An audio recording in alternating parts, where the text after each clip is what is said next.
Ramallah, Saudi Arabia has led a chorus of condemnation following a visit on Tuesday by Israel's far-right national security minister to Jerusalem's Al-Aqsa mosque compound. The move, by firebrand Itamar Ben-Gvir, has enraged Palestinians, while the U.S. warned of steps that may harm the status quo. The kingdom's foreign ministry issued a statement in which it denounced the provocative action by the Israeli official. Ben-Gvir's visit to the site, under heavy security, triggered a wave of condemnations by Arab states and organizations who saw the act as a flagrant violation of the sanctity of the location. The Organization of Islamic Cooperation described the visit as part of Israel's attempts to change the existing historical and legal status of the blessed Al-Aqsa Mosque. The OIC added it considered the act a provocation to the feelings of all Muslims and a flagrant violation of relevant international resolutions. Palestinian Prime Minister Mohammed Shtayyeh claimed the visit was an attempt to turn the mosque complex into a Jewish temple. Addressing his cabinet, Shtayyeh called on Palestinians to confront the raids into Al-Aqsa Mosque. The Palestinian Foreign Ministry said it strongly condemns the storming of Al-Aqsa Mosque by the extremist minister Ben-Gvir and views it as an unprecedented provocation and a dangerous escalation of the conflict. The Foreign Ministry of Egypt, which serves as a key mediator in Gaza, warned of the negative consequences of such actions on security and stability in the occupied Palestinian territories and the wider region. Jordan said it condemned in the severest of terms the visit to the Al-Aqsa Mosque and violating its sanctity. Its foreign ministry added that the visit opposed international law and the historic and legal status quo in Jerusalem. The UAE condemned Ben-Gvir's storming of Al-Aqsa, while Kuwait issued a similar statement.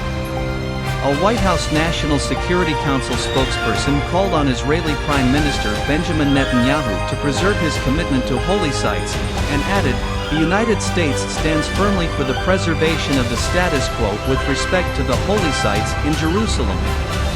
Any unilateral action that jeopardizes the status quo is unacceptable." Ben-Gvir tweeted after his visit, "We are a government that does not surrender to the threats of Hamas. The Temple Mount, Al-Aqsa Mosque, is the most important place for the people of Israel. We preserve freedom of worship for Muslims and Christians, but the Jews also have the right to the place and to go up to it. We must deal with an iron fist against anyone who threatens us." Palestinian Minister of Awqaf and Religious Affairs Haytham al-Bakri said that Israeli settlers had increased incursions into Al-Aqsa during December. Israeli Army radio reported that the chief of the country's security agency Shin Bet and Israel's police chief had given the green light to Ben-Gvir's trip. Israel's security services raised their state of alert following the visit after threats from Hamas and Islamic Jihad. Palestinian factions called on the people of the West Bank to escalate their opposition to the Israeli army and settlers in defense of Al-Aqsa. They also called on the Palestinian Authority to stop security coordination with the Israeli military. Mukhamer Abu Sada, a professor of political science at Al-Aqsa University in Gaza, told Arab News that both Netanyahu and Ben-Gvir misled the Palestinians about the visit, which had taken place when there were no Palestinians inside Al-Aqsa Mosque. He told Arab News, "I believe that Hamas will not go for an armed escalation, but it may react indirectly in the coming days, either by firing a missile or shooting at the Israeli forces deployed along the border with the Gaza Strip." If Ben-Gvir's visit had taken place openly, it would have been understood as a challenge to Hamas, and the situation would have been more difficult and complicated. A U.S. Embassy spokesperson said Ambassador to Israel Tom Nides has been very clear in conversations with the Israeli government on the issue of preserving the status quo in Jerusalem's holy sites. Actions that prevent that are unacceptable.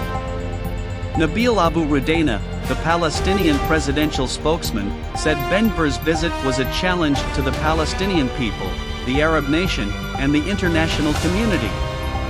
A statement from the UK said, "We are concerned by the visit to Haram al-Sharif/Temple Mount by Minister Ben-Gvir today. The UK remains committed to the status quo, and all must avoid actions which inflame tensions and undermine the cause of peace. Ben-Gvir's visit came just days after he took office as National Security Minister, with powers over police. Al-Aqsa Mosque is the third holiest place in Islam and the most sacred site to Jews, who refer to the compound as the Temple Mount. Under a long-standing agreement, non-Muslims can visit the site at specific times but are not allowed to pray there. In recent years, a growing number of Jews, most of them Israeli nationalists, have covertly prayed at the compound. Situated in the walled Old City of Israel-annexed East Jerusalem, the compound is administered by Jordan's Waqf Council, with Israeli forces operating there and controlling access. Meanwhile, Israeli forces shot dead Adam Ayed, 16, during their incursion into the Diashe refugee camp in Bethlehem early on Tuesday. It brought to 3 the number of Palestinians killed by Israeli forces in the first 3 days of 2023.